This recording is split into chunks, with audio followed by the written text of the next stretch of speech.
Sydney, Australia, and Mark McCrindle, the social researcher who coined the terms Gen Alpha and Gen Beta. Thank you so much for joining us. I think, what's extraordinary for, us older people living now is the idea that this generation will be pensioners in the next century. They'll be very much part of the next century. Yeah, that's the case. It doesn't seem like that long ago some of us were welcoming in the 21st century. And here's a generation alive today that'll see the 22nd, the majority of them, and really shaping the second half of the 21st century. There'll be nearly 2 billion of them when they're all born, these Gen Betas, and so they'll be significantly transforming the century ahead.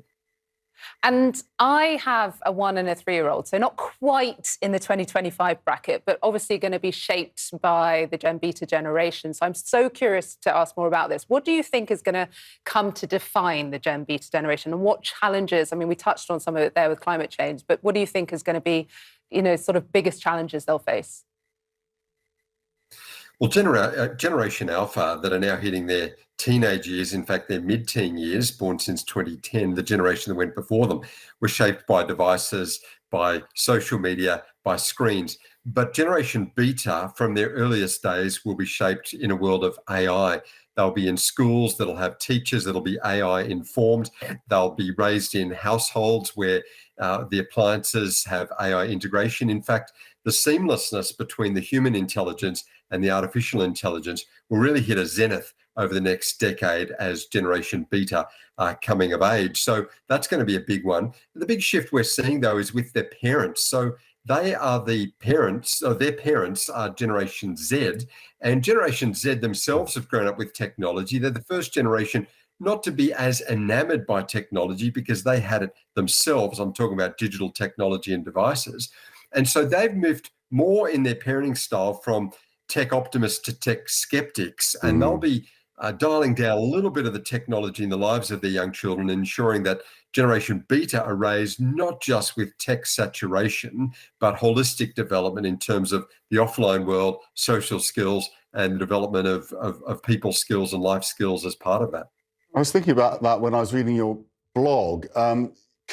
This idea that these technologies, these virtual, sort of very immersive technologies, will be part of their world. Could they reject that, though? Because, we are humans fundamentally based on human interaction and the outdoors. May they want to reject some of that and go back to, I guess, what our parents had a bit more and they won't have?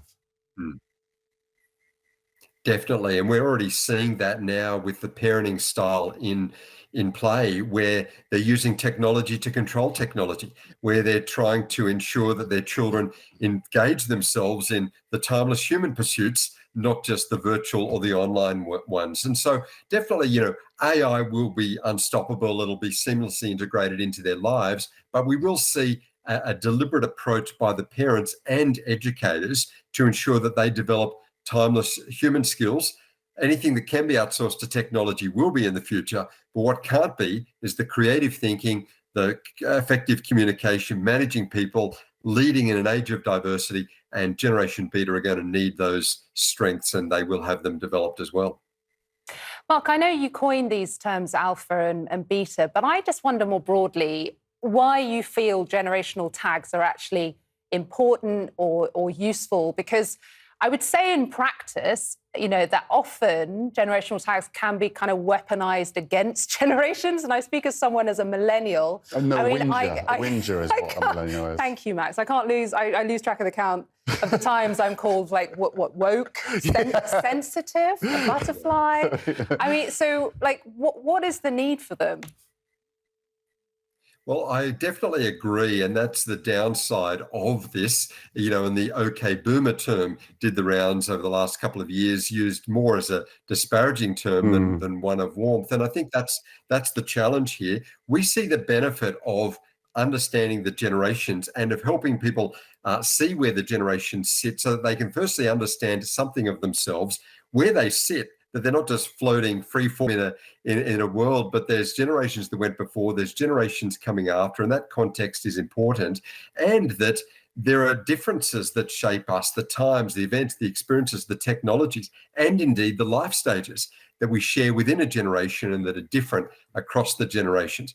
And all of that, I think, develops that understanding and hopefully helps us see not only the diversity and the difference, but focus on bridging those gaps to engage. Most people's early experience of life is a multi-generational one. That is in the family where they are raised. And so there's generally warmth to the different generations, grandparents, parents, children, and our hope is that that continues on. And I think by understanding something of when the generations start and finish, something of the labels that help us see a sense of continuity and context is helpful.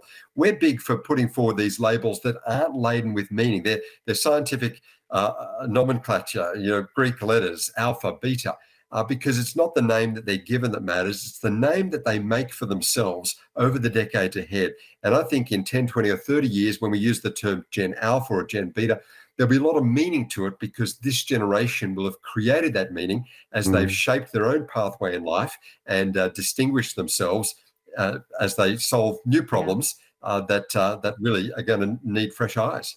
So we will wait to see what Gen Alpha and Gen Beta become. Meanwhile, X and Y here will continue to battle it out. Mark, thank you. Thank you so much, Mark.